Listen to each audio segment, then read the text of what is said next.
The Mercedes Upfitter's Guide tells us these are the wall side holes to use when installing weight-bearing loads. In our Sprinter, we will mount our angle iron bed rails along this line of holes. Some are easily accessible from the rear and others are not and will require a plus nut. The holes on the port side line up perfectly with the holes on the starboard side. That allows us to spend all our focused attention on drilling up only one angle iron and then flipping it against the back of the other angle iron and trace the hole locations.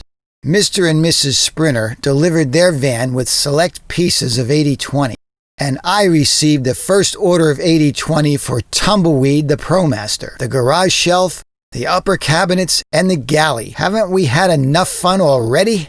I guess not. 'Twas the night before Christmas and all through the... No. Save that one for a future video. But there was a clatter outside. To my surprise, the 2 refrigerators I ordered from the North Pole arrived together on a pallet. The venerable Isotherm Cruise 195. Massive capacity. Look at that freezer!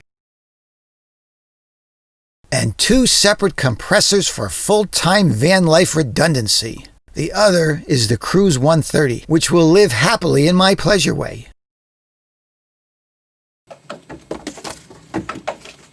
As if the refrigerators weren't enough, the custom stainless steel shower pans I ordered came in as well. This is shower pan porn at its best.